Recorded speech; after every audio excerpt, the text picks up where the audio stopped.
There are 3 parts to your brain. There's so many parts to the brain, it's not funny, but I'm going to break it down very simply for you guys. So the reptilian part is actually the instinctual part, the fight, flight, food, and fornication. They're the 4 Fs of the reptilian part. That's your dinosaur brain. That's been around for millions of years, thousands of years. That's what we share with other animals. That basic instinct of aggression, of fear. But then you've got the limbic part of the brain, which is the feeling part of the brain. And those 2 parts, you're born with that. And they develop over time.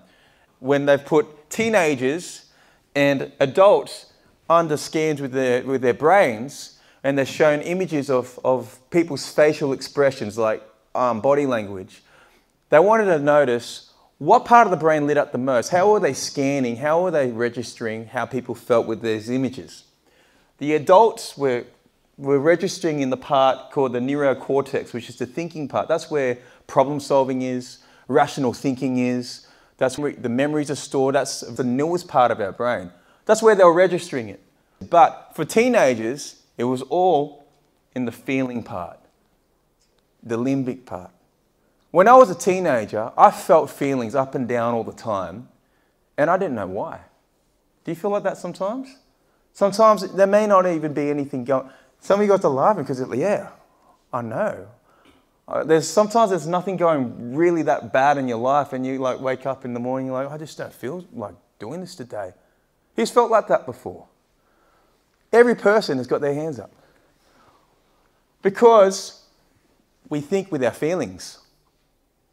Scientifically, we think with our feelings, and can anyone tell me roughly what they think?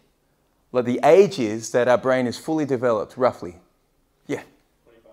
Exactly, bro. Sometimes for some people it's a bit later, a bit earlier, but for some girls it's often a little bit earlier.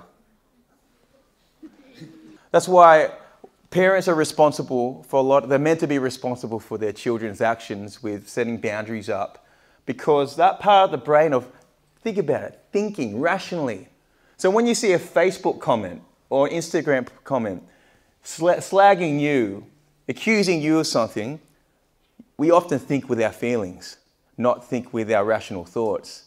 We jump to conclusions. We get really emotional. We get really angry, really anxious. This is going to destroy my life. Or an adult might, their advice might be like, who are they? Do you ever talk to them yet? And it's like straight into problem solving, a lot of them. This is making sense to some people tonight. It's good. So I want to validate some of your feelings, because sometimes what you're feeling right now in your life is part of your development, and there's nothing wrong with you.